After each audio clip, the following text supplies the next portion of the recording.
हिसार निगम चुनाव में जहां भाजपा अति आत्मविश्वास में है, तो वही कांग्रेस कदम फूक फूक कर रख रही है कि कहीं निगम के चुनाव भी हार गए तो कांग्रेस की किरकिरी हो जाएगी।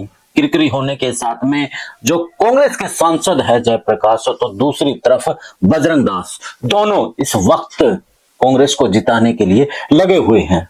दोनों ने कांग्रेस पार्टी के जो नेता है, चाहे जातिगत समीकरणों के हिसाब से लीजिए, चाहे दूसरे तरीके से, यानी कि वो कोई कसर नहीं छोड़ रही हैं।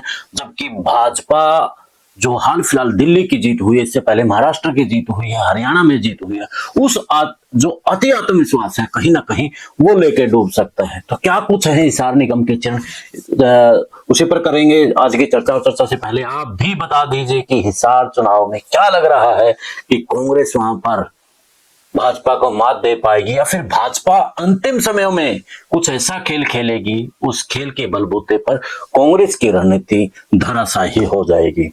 कमेंट में अपनी राय जरूर देना देश, और साथ में चैनल को फॉलो शेयर और सब्सक्राइब भी कर लें। सभी को नमस्कार, राम राम। मैं कुलदीप खंडेलवाल, द विश्व प्रेम न्यूज। हिसार निगम चुनाव में बड़ा दिलचस्प, जैसे विधानसभा का चुनाव होता है ठीक उसी तरह बड़ी तापमान है, बड़ी गर्मी है, चारों ओर चुनाव का शोरगुल है। एक तरफ जहां कृष्ण सिंगला कांग्रेस पार्टी के, तो दूसरी तरफ भाजपा के परवीन पोपली अपनी जीत का दम भर रही हैं। जब इस दोनों की जीत का दम के लिए हमने ग्राउंड पर जाकर के लोगों से बातचीत की, तो कहीं ना कहीं भाजपा का जो एक वीक पॉइंट मिला वो यही मिला कि भाजपा अति आत्मविश्वास में है, और उसके साथ में कहीं ना कहीं वहां की जो विधायिका है वो खेल कर सकती है। हालांकि सावित्री जिंदल इस वक्त भाजपा के ताल में ताल मिलाकर के चल रही है, तो दूसरी तरफ कमल गुप्ता पूरी जोर आजमाइश कर रहे हैं कि चुनाव हर प्रयास से जीतना है, क्योंकि विधानसभा के चुनाव में भाजपा वहां से चुनाव हार गई थी और सावित्री जिंदल वहां से चुनाव जीत गई थी। अब कमल गुप्ता भी चाह रहे हैं कि अब की बार जो निगम का चुनाव है, जो मेयर है, वो कम से कम अपने दम पर बनाए। अब देखना यही रहेगा कि कमल गुप्ता की जो रणनीति है, भाजपा की जो रणनीति है, वो कितनी कारगर सिद्ध होती है।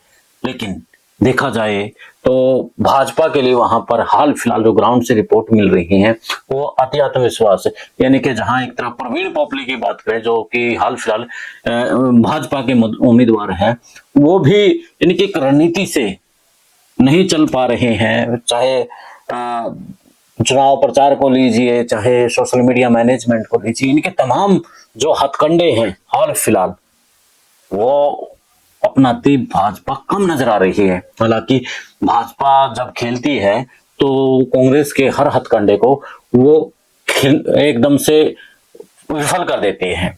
अब जयप्रकाश और जो बजरंग दास हैं वो सारथी के रूप में इस वक्त लगे हुए हैं। जेपी की जहां साख का सवाल है, तो वही बजरंग दास ग्रह के लिए इसलिए साख का सवाल बन जाता है क्योंकि जो टिकट मिली है वहां वैश्य समाज को मिली है, और वैश्य समाज का बड़ा लीडर के तौर पर शहर छोड़िए आप पूरे प्रदेश में बजरंग दास का एक नाम है। तो उस नाम को अगर बचाना है तो कहीं ना कहीं उसको अपने वोट बैंक में, अपने समाज के वोट बैंक में सेध लगानी पड़ेगी। हालांकि खबरें तो यही मिल रही हैं कि जो कांग्रेस का जो जातिगत समीकरण है, एक तरफ जाट तो दूसरी तरफ वैश्य, दोनों को अगर मिला जाए, इसके साथ में रविदास वोट बैंक भी कहीं ना कहीं उनके साथ है, तो भाजपा को बड़ा टक्कर यानी कि मुकाबला वहां पर होता नजर आ रहा है। तो वही पंजाबी समाज और ओबीसी के साथ के वोट बैंक के साथ भाजपा वहां पर अपनी रणनीति, अपनी बिसात बिछाई हुई है। जहां अब कांग्रेस चाह रही है कि वैश्य समाज का वोट बैंक तो है हमारे पास, जहां अब ओबीसी वोट बैंक है उसको भी कहीं ना कहीं अपने साथ लिया जाए।